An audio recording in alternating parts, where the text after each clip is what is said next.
So, distinguished ladies and gentlemen, Your Excellencies, Honorable Ministers, businessmen, I'm honored to address you on this last day of my state visit to Singapore.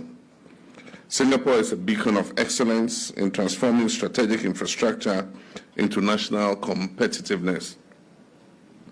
Ghana views Singapore as a partner whose discipline, innovation, and long-term thinking aligns with our own aspirations. Today, I invite you to join us in a practical partnership to accelerate Ghana's infrastructure for economic transformation, and through Ghana to help shape the next chapter of growth across West Africa under the African Continental Free Trade Area Agreement. And the question you ask is, why Ghana and why now? We're a regional hub, and Accra hosts the African Continental Free Trade Area Secretariat and is developing the logistics, standards, and digital infrastructure to serve a market of about 1.4 billion people with over USD 3.4 trillion gross domestic product. Therefore, using Ghana as a hub, you can efficiently and competitively reach an ECOWAS market of over 400 million people in a shorter time frame. We're pursuing a reform path with predictability. We're strengthening macro stability and fiscal discipline. We're modernizing our revenue systems and applying clear rules-based frameworks for public-private partnerships and private capital.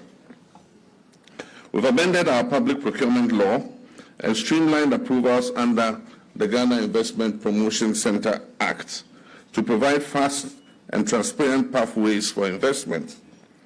Under my leadership, Ghana will be a trusted, open, and reliable investment partner. To give effect to this vision, I've directed the Attorney General and the Minister of Finance to lay before Parliament two landmark bills: the revised GIPC bill and the legal framework establishing the 24-hour Economy Authority. In the revised act, we have included the most favored nation status, and I'm sure Singapore will qualify for MFN. The most favored nation treatment, fair and equitable treatment, and investment facilitation to make Ghana one of the most business-friendly destinations on the continent.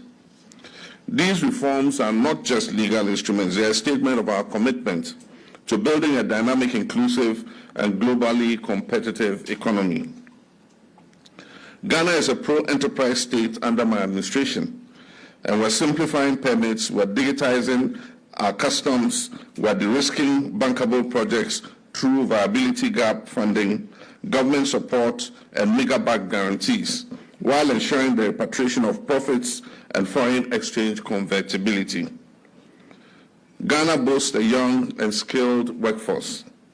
Our investment in TVET, STEM, and digital skills are tailored to industry's needs, from advanced manufacturing and agri-tech to power systems and data centers. Automotive and e-mobile assembly, just a minute.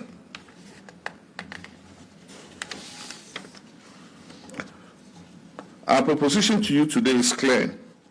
Ghana offers market access, a stable and reform-oriented environment, and a pipeline of bankable projects in manufacturing, agribusiness, and infrastructure, ready for investment with defined risk mitigation and credible partners.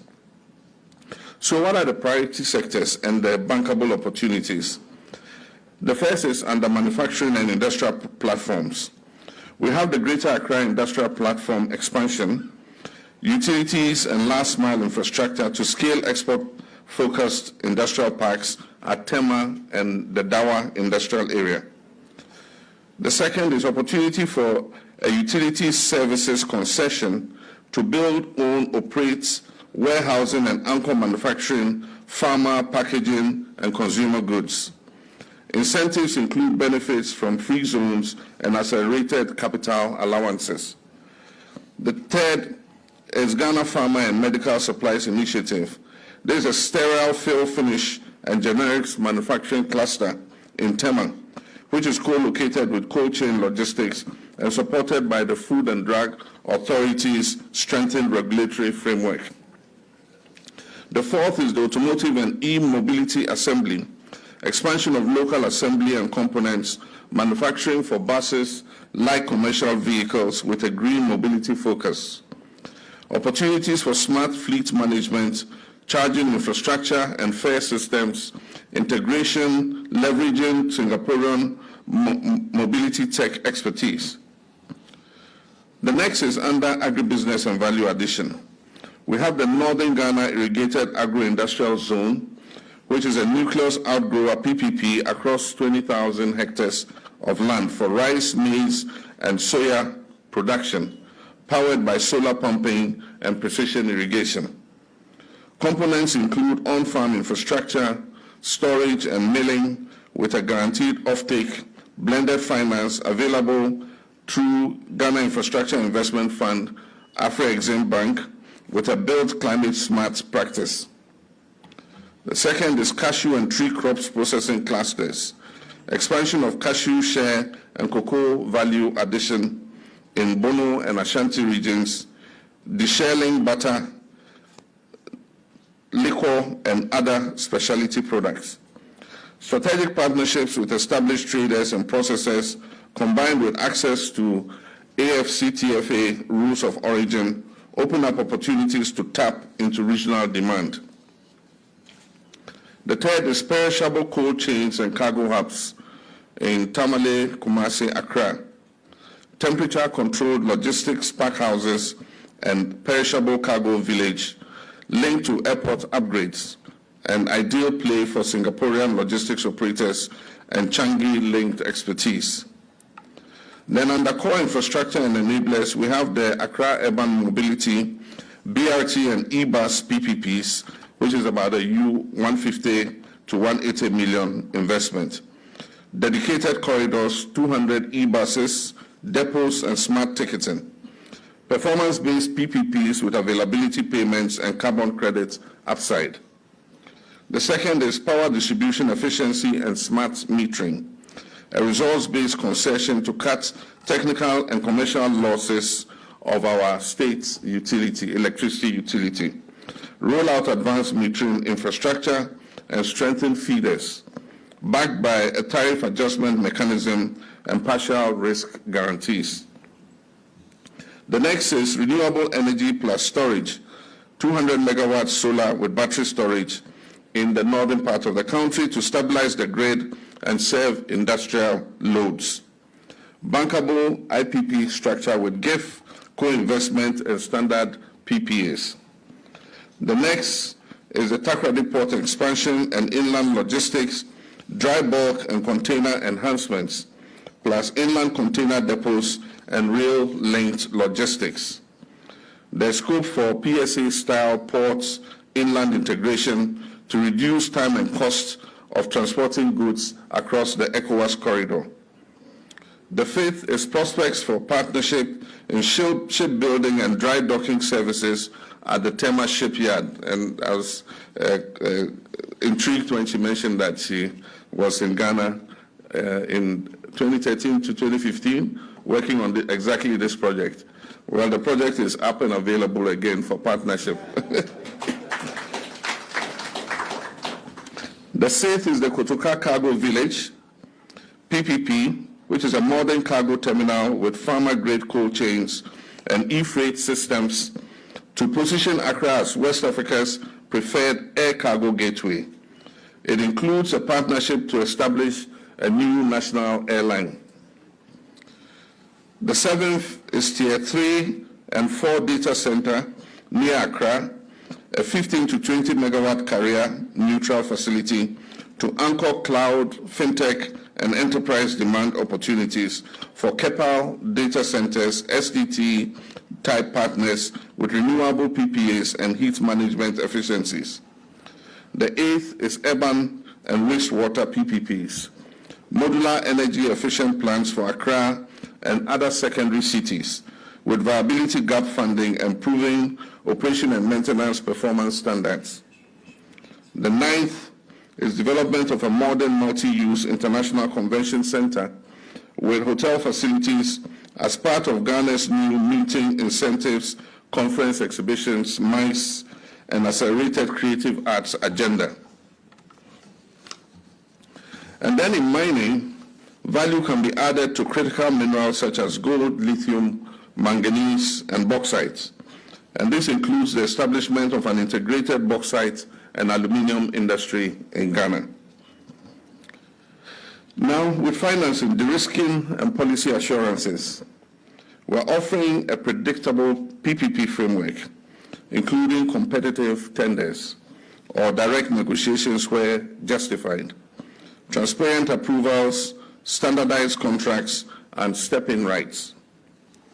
Investment protection with robust legal recourse, arbitration options, and commitment to honoring contracts underpinned by our Resetting Ghana agenda.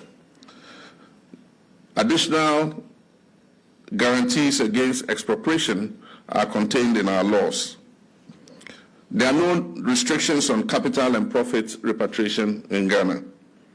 For hard currency projects with export or hard currency linked revenues, dedicated escrows and liquidity support can be structured on a case-by-case basis. Free zones incentives are available for exporters, including accelerated depreciation, customs facilitation, and targeted VAT and duty exemptions on capital equipment. And then again, practical local content roadmaps focused on skills transfer and supplier development instead of red tape. So what are we asking for today from the Singaporean business community? Expressions of interest.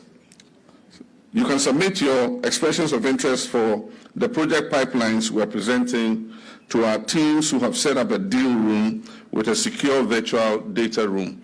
Simon and his team have set up a deal room, and so after this, any persons that are interested can go and have a discussion, an initial discussion in the build-up to investing in Ghana. You're going to leave today with direct points of contacts, access to data, and agreed upon next steps. The second is co-creation of solutions. We propose structuring ideas that lower life cycle costs and enhance bankability of projects. We are open to various payment models, including availability-based and blended finance, as well as outcome-based contracts. The next is partnership in capability. Bring your operating systems, your training programs, and your technology transfer. Ghana will match that commitment with predictable policy and expedited facilitation. An immediate and dedicated Ghana-Singapore deal team that will be co-led by Simon, the CEO of GIPC, and a designated senior executive from Enterprise Singapore would lead this process. Members of this team will include the Ghana Infrastructure Investment Fund, the Public-Private Partnership Unit at the Ministry of Finance, key MDAs, and the Ghana High Commission in Singapore. The key performance indicators for the team is to deliver at least $100 million in new investment pipeline commitments within the next 12 months.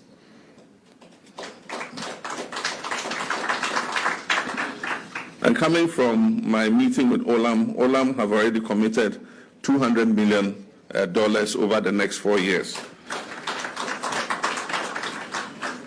And so I'm asking Simon and his team and SBF and our partners here to give us a 100-day action plan.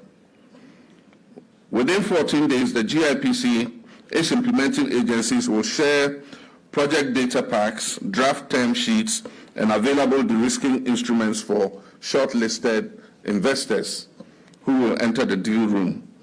Within 45 days from today, we'll arrange technical workshops on power, logistics, and industrial platforms, as well as an introduction of off-takers, regulators, and local financiers. And within the next 100 days, site visits will take place in Ghana, and initial expressions of interest will be converted into non-binding term sheets. A high-level Ghana-Singapore business mission will be held in Accra with a visit to key project sites within the next 12 months, 1 year. This will include a focused deal summit hosted by GIPC and Enterprise Singapore to finalize MOUs and close priority transactions. I've also directed the Ministry of Foreign Affairs, the Ministry of Trade, Agribusiness and Industry, and the GIPC to facilitate a one-stop investor facilitation desk at the High Commission to handle permits and regulatory clarifications. This will fast-track approvals for projects incubated through this dialogue. It was a roundtable, it's now a dialogue. Our agenda is centered on growth, inclusion, and sustainability.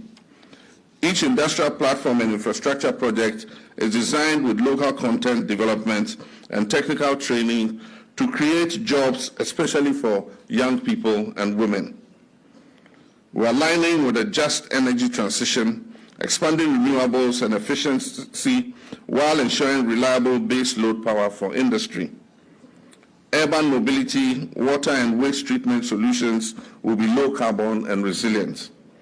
And in all these, we will nurture Ghanaian suppliers, especially our young, innovative, and digitally inclined youth to plug into your value chains, raising quality and competitiveness. Singapore has demonstrated to the world what ambition, clarity, and execution can accomplish in a single generation.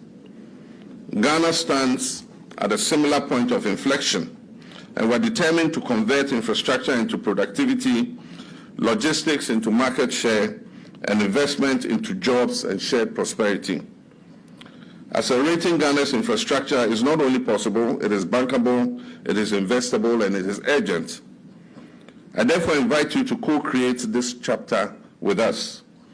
Let us begin today with concrete commitments and meet again in Accra within 1 year to celebrate the deals that we have developed together from this dialogue.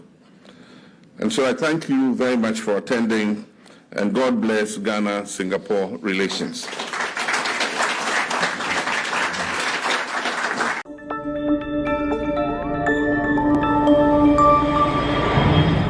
Citizen TV, Accra, Ghana. Citizen TV, the citizen's power.